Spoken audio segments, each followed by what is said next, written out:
Going straight over to my first guest, Mr. Ricky Gervais. Hello, Ricky. Hello, how's it going? Very well, thank you. There's a couple of reasons that I'm thrilled that you've come onto the show again today, mate. And the first is one of those facts that make me feel even older than I actually am. It's the 19th anniversary of your classic comedy, The Office, the fly-on-the-wall story of that top Slough-based paper company, Wernham Hogg. It hit crazy. it hit the screen on BBC Two in 2001 and quickly became a national obsession. I think it changed the face of TV comedy forever. Do you agree? Well, I think everything has an effect, and I had loads of influences going into it. I think it gets a bit too much credit for innovation because it was a fly on the wall. Well, I stole a bit from stuff like Spinal Tap but you only have to do something slightly different and get your own way for people to go, wow, I haven't seen that before. I think when you just keep churning out stuff like stuff you've seen, that's when there's no change. There was a few copycats, but also it wasn't overnight. I think people remember history slightly wrong. When The Office came out, it was a Monday night, 9th of July, 2001, which a slot that no one cared about, which is, I think, why I got my own way. It didn't cost anything, so they went, yeah, let him do what he wants. I think it got 1.5 million.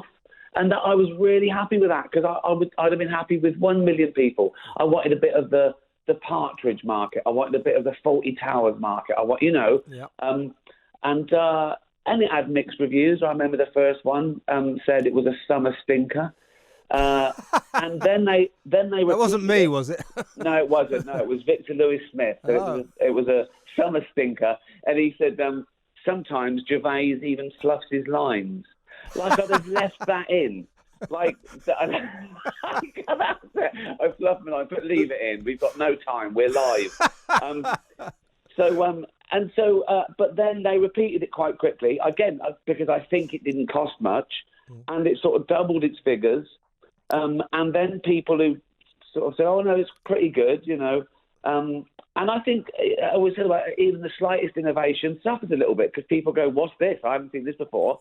As many people are drawn to difference as hate it. So, but then by the second season, it was up to like 5 million, and then it really took off. It was a slow burn. I mean, I think probably everyone's seen it now, but it took a while. Yeah. What always made me laugh was that over in America, and I think certain people in this country, they thought it was a serious documentary. Have you worked at places like Wernham Hogg? I have, and I think one of the brilliant things about The Office is I don't think comedy works unless you create a plausible world, a real world in which the characters can operate. And I've worked in places like Wernham Hogg, and it's always a mixture of all these people who couldn't care less and think this is the crappiest job I've ever had in my life. This company's and then you get these a few people, the bosses, who take it really, really seriously. Well, I remember that was the one question. It was John Plowman said to me when he said, "Oh, well, let's do this." He said one thing: why would someone as awful as David Brent keep his job? And I said, "Let's take a little walk around the BBC, shall we?" and he laughed and he went, "Okay, yeah, point taken." But it came from me working in an office. I worked in an office for 10 years, and it looked just like that. In fact, we based it on the look of the office that I worked in, and when we shot the little demo, I went back to the office I worked in and used my mates as background. That's the thing we showed the BBC. So it was real because, I knew exactly what it was like to work in office for 10 years. And it was about that. It was about stifled ambition and people not caring much and just doing it. And it wasn't a snobby look at all. It was not a snobby look at 9 to 5. I had a good time working in an office, and it was fun because there was no pressure. And the funny thing was, when we did it for America, they had to change it a little bit because that doesn't happen so much. People are more ambitious, and people are sort of better at their job, and they're more positive. They don't sit back and go, "Oh, it won't happen to me." The opposite is true. In fact, this sums up the attitude of America and positivity. When Obama wanted to bring in healthcare, a mild version of the National Health Service, people complained. They said, "No, it's not fair. People have worked all their life. It's not fair to give away healthcare." And there was a news report that went to one of the poorest states in America with the poorest people. And the guy said, "Well, this will benefit you." And they said, "Not when we're rich, it won't." Which is an incredible attitude, isn't it? Yes, it is. Yeah, it is. I do think, though, The Office, I mean, it did sort of render redundant those kind of cozy sitcoms revolving around, the boss unexpectedly coming to dinner. They all of a sudden look very dated and doomed. Although secretly, I always quite liked Terry and June. It used to make me laugh. I like traditional sitcoms still. I think one of the greatest traditional sitcoms is Seinfeld. It just did it with a twist. There was no hugging, but they were just, it was traditional and filmed in front of a studio audience. And it was great, and I think that what it did was it made people know what they were watching, because the two influences in The Office. Well, as I say, I worked in an office for 8 years, and there's nothing like real life as an influence for fiction. If you can get anything as nearly as good as real life, exactly, you're I totally agree. Yeah.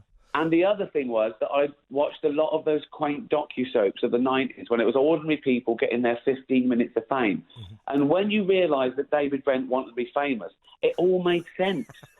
He was a desperate buffoon wanting to be loved. If that wasn't a fake documentary, that would be a weird show. Yeah. That would be a really weird show, this man behaving like that for no reason. And it was the cusp of it. It was the cusp of everyone wanting to be famous and doing anything to be famous. And I thought, it can't get much worse. And it has. And it's still not over yet. The things that people do now, I mean, honestly, it's off the charts. So it was a different time then, yeah. Yeah, David Brent would be a kind of real social media fanatic, wouldn't he, right now? He'd be running around Big Brother with his clothes off.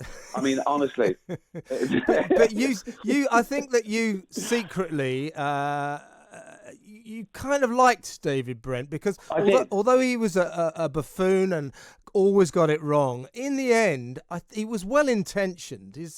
He had a good spirit, as you proved with that fantastic, uplifting final episode. Well, yes, exactly that. I mean, I think, his worst thing was he mistook respect for popularity. He was sold a duff hand. He was sold a lie.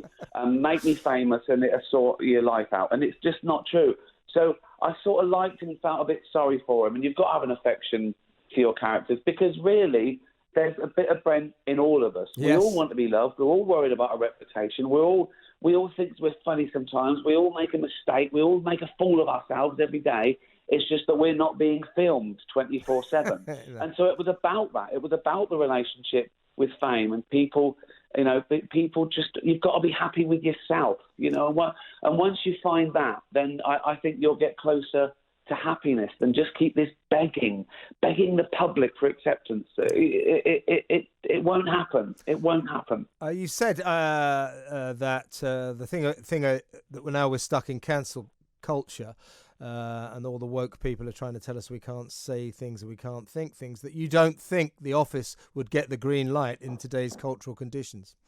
Yeah, not only because times have changed and there's this new weird sort of fascism of people thinking they know what you can say and what you can't, and it's a really weird thing that there's this new trendy myth that people who want free speech want it to say awful things all the time. This just isn't true. It protects everyone. And this new thing, hate speech, that's hate speech. And the two catastrophic problems with the term hate speech is, one, what constitutes hate speech? Everyone disagrees. There is no consensus on what hate speech is, right? Yeah. And two, who decides? And there's the real rub, because obviously the people who think they want to close down free speech because it's bad are the fascists. It's a really weird, mixed up idea that these people hide behind the shield of goodness. We're good. We're good. We're social justice. We're doing this for good, and what we say goes. Yeah. And they don't realise how corrupt and wrong that is. It's just a nonsense. We're doing this. We're doing this for the good of humanity, and because of that, we're going to destroy your life. Well, exactly, and it is mob rule, and I think that's what would compromise the comedy. Not that some people wouldn't love it and get it. It's that the people in charge would be bullied. Yeah. You know, that the BBC would, have to write letters, and that's usually the case with a complaint. When they worry about someone, they're not worried about right and wrong. They're worried about how many letters they'll have to write and how it will look bad. Because, and I've said before, I've talked people down off the ledge my whole career. And they said, "Oh, we're worried about this bit," and I go, "Why?" And I go, "Well, no, it's not like that at all. Here's the joke. That's the subject of the joke. Here's the target." And sometimes it needs to be explained, but it needs to be defended as well. You put something together that's ironic or satirical. Someone says someone will be offended by that. Let's lose it. No, let's not lose it. Let's defend it. Let's explain. Yeah. Let's talk about this. What are you doing? This is madness. It's not illegal to be offensive, to offend people. And I agree that at the heart of this is this kind of feeling that, or this belief that to offend is against the law. Well, it's not. No. What about... and also there are loads, let's not forget, there are loads of caveats to free speech already, but I agree with all of them. Libel, slander, watersheds, protection of children's rights, food additives, all these things are already in place. What's not in place and what's never should be in place is that you mustn't say something that someone somewhere might find offensive, because someone somewhere will find everything offensive. And as I've said so many times, just because you're offended, it doesn't mean you're right. Some people are offended by equality. Some people are offended by gay marriage. Some people are offended by mixed marriage. So what? It's ridiculous. Offence is good because it makes you think and it makes you come up with an argument. And what's happened recently is I'm offended as replaced an argument. You have to say, so what? That's that's offensive. Yeah, and exactly. How has The Office changed your life?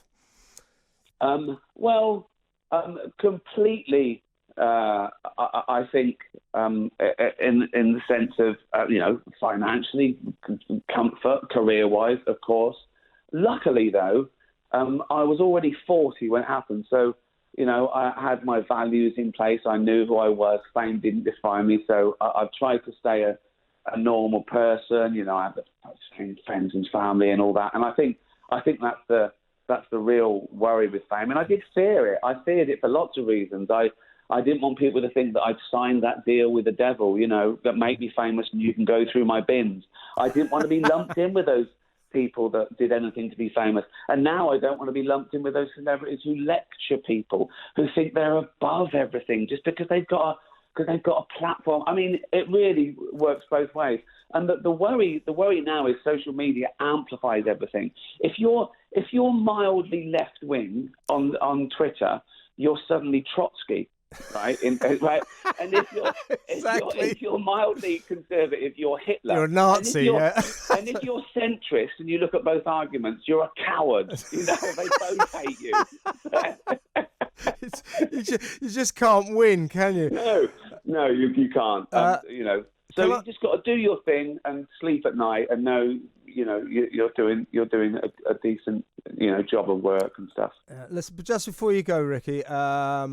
I've got on my show tomorrow. I've got our mutual friend Peter Egan. I've been doing a bit of a campaign about this horrible canned trophy hunting industry and the way that lions are bred and mistreated from the moment they're born to the moment they die.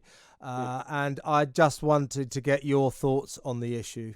Well, two things. No one does more for animal welfare than Peter Egan. I know, it's amazing, isn't it? He's like a mentor. If someone asks me to do something, I check with him. Is this a reputable charity? Is it good? He's great, or that he knows everything. I don't know how he gets the time to do it and still have a career. We should mention, by the way, he's starring in your excellent Netflix series Afterlife. But he's been since Ever Decreasing Circles. I've always wanted to work with him. But as a friend and an animal advocate, he's is the number one, I'd say, in Britain. Two, it's disgusting. Of course it is. Imagine, right, here's the real thing, okay? So they breed lions and they sort of socialise them, pay to pet them. So these are basically big, tame cats, right, who've never experienced the wild at all. Then some rich, fat, lazy American dentist pays 30 grand to shoot a big, tame animal. Drugged. They put it under They're a usually tree, drugged. Someone shoots it. Yeah. Drugged, yeah. I mean, it's disgusting. And this thing about, I should say, whenever we go about hunting, we don't mean hunting. We don't mean a man catching a fish and feeding his family. We mean someone who's we're placating them. We're giving them a bloodlust. This nonsense of paying to shoot an endangered species. It's good for conservation. It's not good for conservation. It's a con. That's propaganda. It goes into corrupt officials' pockets. And all we're doing is letting someone shoot something with a bow and arrow because they like it. It's disgusting. And this is particularly offensive because that lion hasn't even had a wild life. Oh, no. It's horrible. It's like letting someone shoot their pet dog. It's really it's ludicrous. I don't understand it. I don't understand the psychology of ending something's life for fun. I've never. And then when there's torture involved, like bullfighting, that's the worst. It's the most disgusting because, again, they drug the bull, they cut the tendons on the back of the neck so it looks like it's charging all the time. They bleed it so it's weak. They blunt the horns. They find smaller bull. I want to choose the bull. I want to choose the bull. Right? Okay, right. Fight this one. Fight this one. And, I love it when the bull wins. Yeah. But it should be banned. It's absolutely disgusting. And anyone who takes part and watches it, I don't get it. I've never understood animal cruelty, and I don't either. No, I don't get it. I think there's there's always an exception to the rule, and I think we're allowed to take great offence about what goes on with these poor creatures. Well, this isn't offence about words. This is people have said this to me. So when I say about you shouldn't be offended by a joke, they say, "Well, you don't like torturing an animal." I go, "No, that's actually torturing an animal. Make a joke about it. Fill your boots, mate, but don't actually torture an animal. That's not a joke." That's not a joke, no. Hey, listen, Ricky, time's run out on us. Thanks so much for a great interview. I'm really looking forward to the next series of Afterlife, and I'm sure your career is going to go from strength to strength. Thanks so much.